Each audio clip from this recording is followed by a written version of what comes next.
बहुत ही दुर्भाग्यपूर्ण स्थिति है और विगत 6 महीनों से 24 घंटे में 5 हत्याएं, क्या बता रही है ये पारस जी? दिन दहाड़े हत्याएं हो रही है। इसके पहले भी देखे हुए कि गोपाल खनका की हत्या हो गई। ये जो घटना है ये तो बड़ी शर्मनाक घटना है। हत्यारा जो है सो खुलेआम आराम से गया है, आराम से लेकर के और आराम से जाकर के उसकी हत्या कर दी है। अब सही में प्रशासन नाम की कोई चीज नहीं है। पता नहीं कौन चलाता है, कोई अफसर चला रहा है कि कौन चला, किसी को पता नहीं चल रहा है। तो एनडीए सुशासन की राज कह रही है। नहीं, सुशासन की लालू जी वाले को जंगल राज और ये सुशासन की राज। गाँव के बिहार सरकार के माननीय मुख्यमंत्री जी को छुट्टी पर चला जाना चाहिए, सेवानिवृत्त हो जाना चाहिए। क्या हो रही है, दलित पर अत्याचार हो रहा है, आदिवासी पर अत्याचार हो रहा है। वो निश्चित रूप से बिहार की जनता के यदि आप शुभचिंतक हैं तो आपको समर्थन वापस लेना चाहिए। राजधानी पटना में बीते 24 घंटों में 5 हत्याएं जो हैं वो हुई। अब इसको लेकर के सवाल तो लाजमी है कि खड़े होंगे। आज सुबह सुबह एक और मर्डर हुआ है,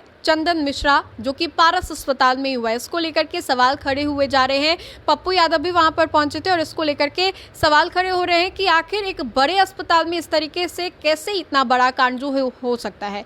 बातचीत करने के लिए हमारे साथ राष्ट्रीय लोक जनशक्ति पार्टी के सुप्रीमो पशुपति कुमार पारस जी हैं। इनसे जानेंगे कि 24 घंटे में 5 हत्याएं, क्या बता रही है ये पारस जी? देखिए, ये तो बिहार के लिए बहुत ही दुर्भाग्यपूर्ण स्थिति है और विगत 6 महीनों से, आज की बात नहीं, विगत 6 महीनों से बिहार के लोग अपने आप को असुरक्षित महसूस कर रहे हैं।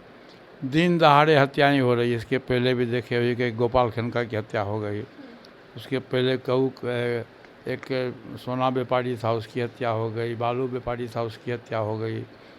वकील थे मेहता जी, उनकी हत्या हो गई। और आज की जो घटना है ये तो बड़ी शर्मनाक घटना है कि पारस हॉस्पिटल, जो बहुत पटने का वो बहुत बड़ा हॉस्पिटल है और वहाँ काफ़ी सिक्योरिटी की व्यवस्था रहती है और सब वीआईपी का इलाज होता है वहाँ। चंदन मिश्रा जी नाम के कोई व्यक्ति का इलाज चल रहा था और जो हमने देखा है अभी कि 5 हत्यारा जो है सो खुलेआम आराम से गया है, आराम से लेकर के और आराम से जा कर के उसकी हत्या कर दी है।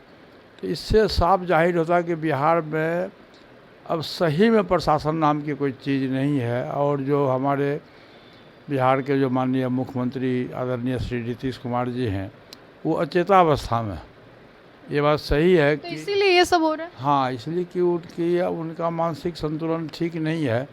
वो 100% बीमार चल रहे हैं।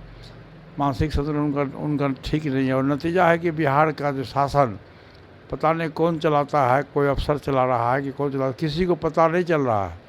और दिन दहाड़े हत्याएं हो रही, इसकी जितनी भी शिकायत की जाए वो कम है। मैं यहाँ से 5-6 दिन पहले गया था नालंदा में, जहाँ माननीय मुख्यमंत्री जी का गृह जिला है, और वहाँ भी दिन दहाड़े एक पूजा हो रहा था और पूजा में एक व्यक्ति आया, मोटरसाइकिल से आया और एक 20 वर्ष का लड़का और 16 वर्ष की लड़की, दोनों चचेरा भाई बहन था, दोनों पासवान परिवार का था, दोनों को दिन में ही गोली मार के हत्या कर दिया गया। जहाँ हम उस घटनास्थल पर हम गए थे, हमारी पार्टी की टीम गई थी, हमारा दलित सेना भी गया था, लेकिन वहाँ के जो विधायक हैं, स्थानीय विधायक हैं, वो बिहार सरकार के मंत्री भी हैं, लेकिन आज तक बिहार सरकार के मुख्यमंत्री का गृह जिला होने के बावजूद भी वहाँ 3 बिहार सरकार के मंत्री हैं, लेकिन एक भी मंत्री जब वहाँ जाने का कष्ट नहीं किया, न कोई प्रशासन का कोई लोग गया।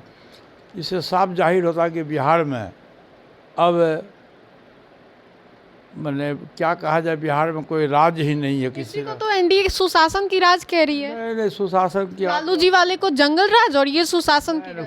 कोई सुशासन का राज नहीं है। कुशासन से भी बड़ा बदतर स्थिति है।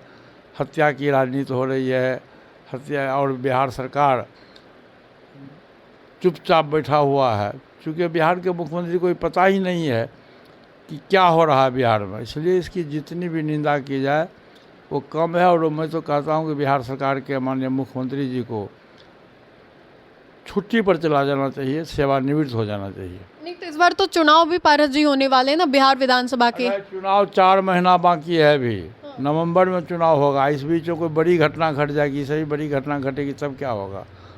आपको याद है कि पूर्णिया में 5 आदिवासी परिवार के लोगों को डाइन कह करके 5 आदिवासी परिवार के लोगों को जिंदा जला दिया गया।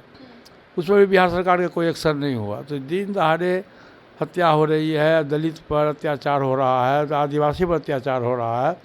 इससे क्या साबित होता है? इसलिए इस बिहार में सरकार नाम की कोई चीज़ नहीं है। इसलिए हमारा आग्रह है माननीय मुख्यमंत्री जी से कि स्वतः सेवानिवृत्त हो जाए, किसी दूसरे को पदभार दे दे।